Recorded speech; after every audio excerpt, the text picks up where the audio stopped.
Imagine this. You're standing in a crowded room, voices swirling around you like a storm, laughter, chatter, the clinking of glasses. It's deafening, yet you feel invisible. Your heart races, your palms sweat, and a quiet panic creeps in. You smile, you nod, you try to fit in, but deep down, you're screaming, "Why don't they see me? Why am I always the one left waiting, hoping, begging to be chosen?" You've been here before, haven't you? The late-night texts you send only to be met with silence. The relationships where you pour your soul only to be treated like a backup plan. The jobs where you give your all only to be overlooked for someone louder, flashier, less authentic. You're angry at them, at yourself, at the world. You're anxious, wondering what's wrong with you, why your light doesn't shine bright enough. And beneath it all, there's a gnawing fear. What if I'm just ordinary? This is the modern sickness of the soul. We live in a world obsessed with attention, where people chase likes, followers, and fleeting validation like it's the key to their worth. We've been conditioned to believe that to be seen, we must be louder, brighter, more available. But the truth is, the louder you scream, the less they hear you. The more you chase, the further they pull away. And the harder you try to prove your worth, the more you diminish it. But what if I told you that you're not invisible? What if I told you that the problem isn't your light, but the way you've been taught to hide it? What if I told you that you could walk into any room, any relationship, any moment, and command respect not by demanding it, but by embodying it? This isn't about arrogance. It's about reclaiming your intrinsic value, about becoming so rooted in your own worth that others can't help but see you as a luxury, a rare, irreplaceable presence they're honored to know. Today, we're diving into the 9 keys to make them see you as a luxury and not an option, inspired by the profound philosophy of Arthur Schopenhauer, a thinker who understood the human struggle like few others. Schopenhauer believed that life is driven by a restless, insatiable will force that traps us in cycles of desire, suffering, and striving.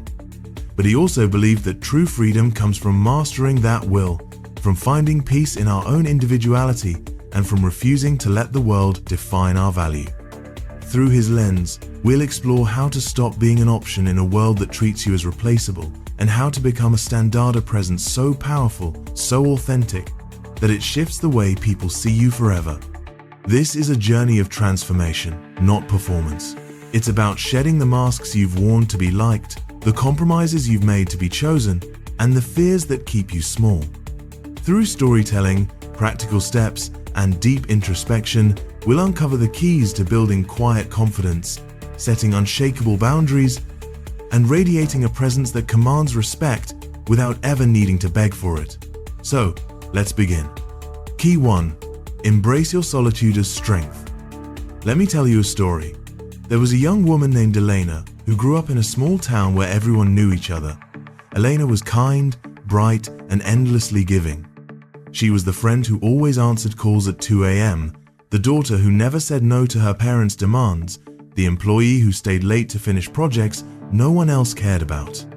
But despite her warmth, Elena felt invisible. Friends took her for granted, partners left her for someone more exciting, and her bosses overlooked her for promotions. One night, sitting alone in her apartment, she broke down. "Why am I never enough?" she whispered to the empty room. That moment was Elena's turning point. She began to read, to reflect, to question. She stumbled upon Schopenhauer's words. All truth passes through 3 stages. First, it is ridiculed. Second, it is violently opposed. Third, it is accepted as self-evident. For Elena, the truth was this: her worth didn't depend on others' approval. Schopenhauer taught that the world is a mirror of our inner will, and if we seek validation outside ourselves, we become slaves to its whims.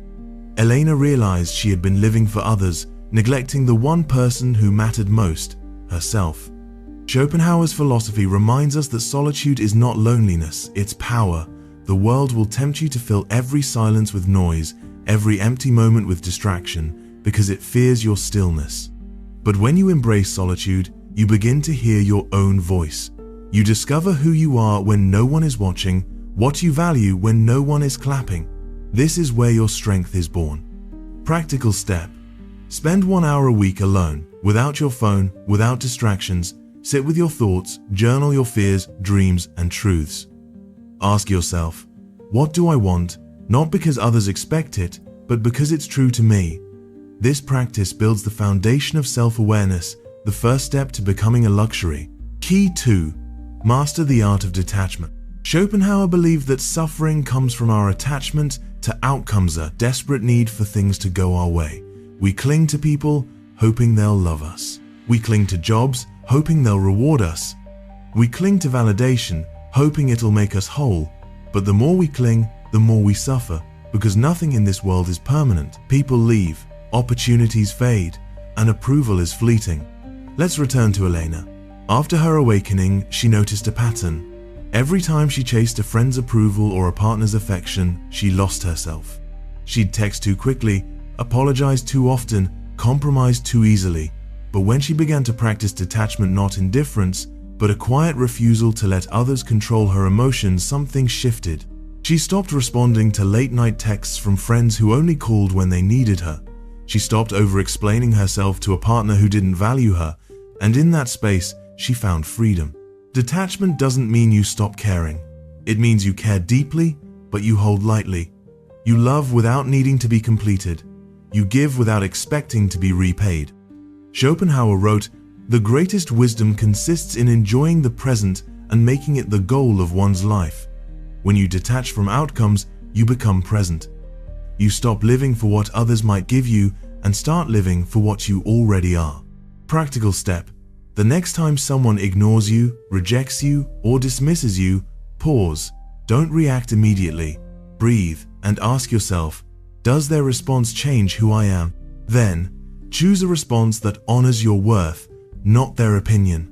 This could mean walking away, staying silent, or speaking your truth calmly. Detachment is your shield against emotional slavery. Key 3. Stop explaining your worth. There's a moment in every person's life when they realize they've been over-explaining themselves, defending their choices, justifying their boundaries, pleading for understanding. It's exhausting, isn't it?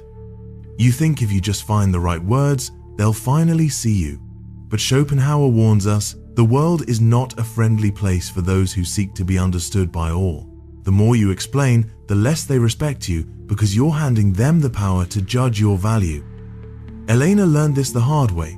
She used to spend hours crafting texts to friends who ghosted her, explaining why she deserved their time.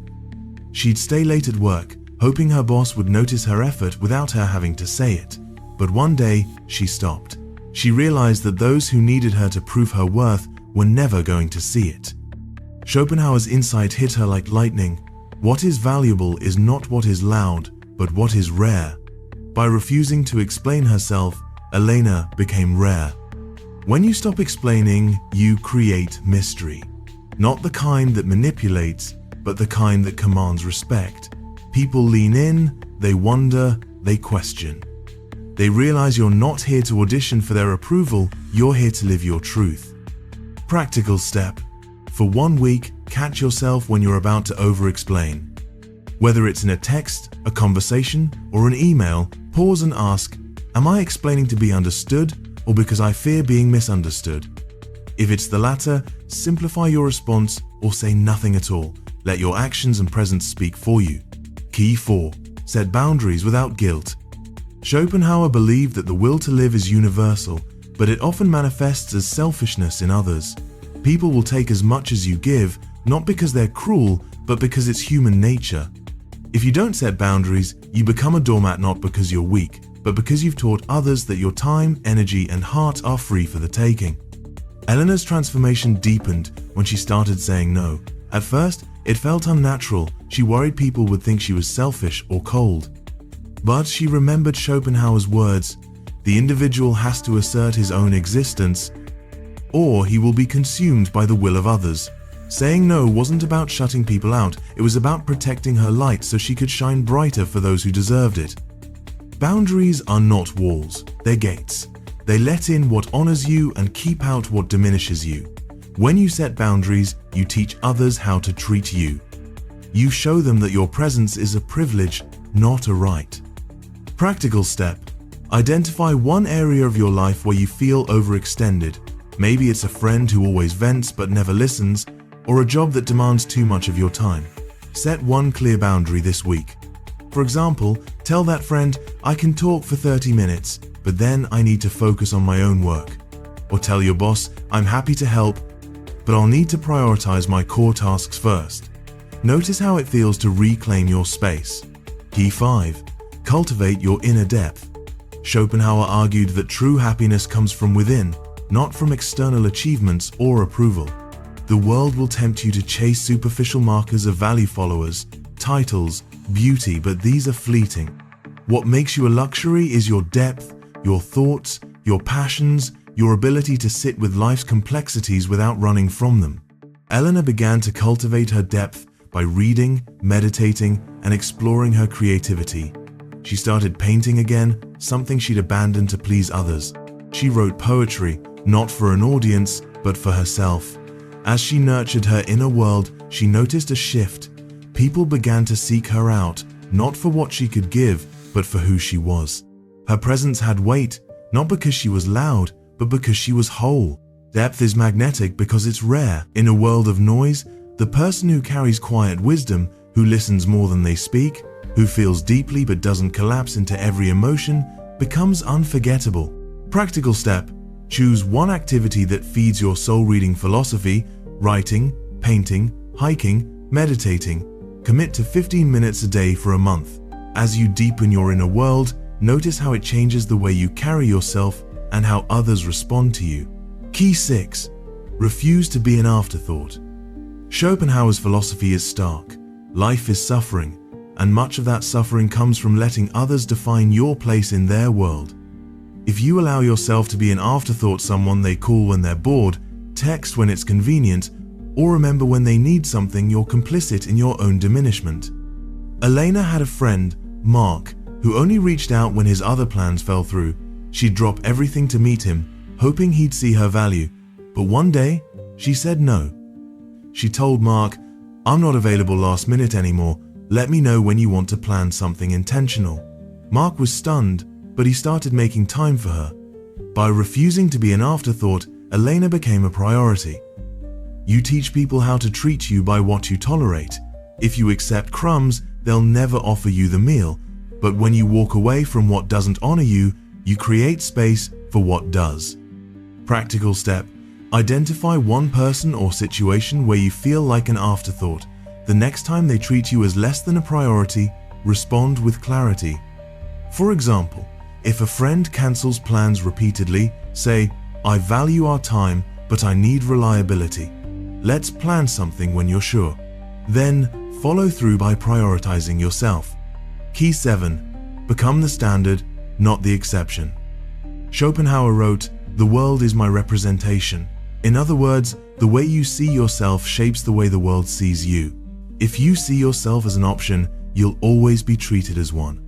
But if you see yourself as the standard, the embodiment of value, integrity, and authenticity, others will rise to meet you. Eleanor stopped waiting for others to crown her. She started carrying herself like she was already enough. She dressed with intention, spoke with clarity, and walked with purpose. People noticed. Her boss started seeking her input. Her friends started respecting her time. By becoming the standard, she stopped being the exception. Luxury isn't about being better than other sites, about being true to yourself. When you embody your values, you become a benchmark, not a backup plan. Practical step: write down 3 qualities that define your ideal self-confidence, kindness, integrity, for example. For 1 week, make every decision through the lens of those qualities. If confidence is your goal, ask, what would a confident person do here? Watch how it shifts your presence. Key 8. Let go of the need to be liked. Schopenhauer was clear.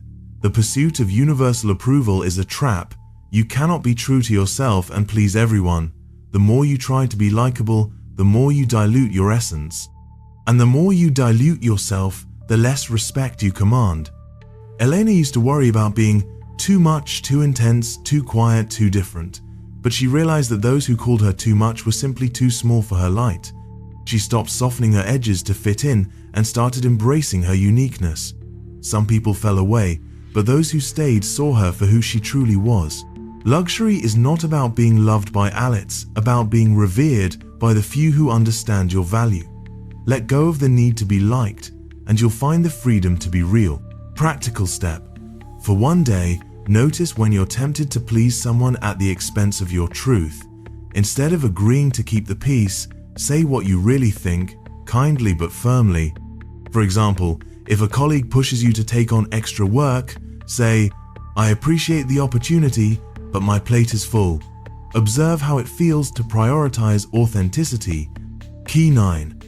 Radiate presence through stillness. Schopenhauer believed that true power lies in mastering the will, in finding peace amid life's chaos. The world is loud, but the most powerful presence is quiet. It's the person who doesn't need to fill silence with words, who doesn't flinch under pressure, who carries themselves with a calm that says, "I am enough."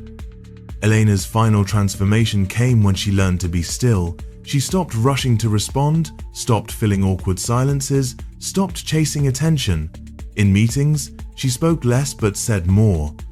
In relationships, she listened more than she explained. Her stillness became her strength, and people began to feel her presence before she said a word. Presence is the ultimate luxury. It's not about what you say or do, it's about who you are when you're simply being. When you radiate stillness, you become unforgettable. Practical step. Practice mindful presence daily. Before entering a room, take 3 deep breaths and ground yourself.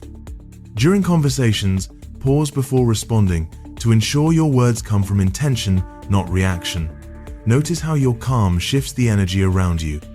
Let's return to Elena one last time. Today, she's no longer the invisible girl from a small town. She's a woman who walks into rooms and shifts the air without trying.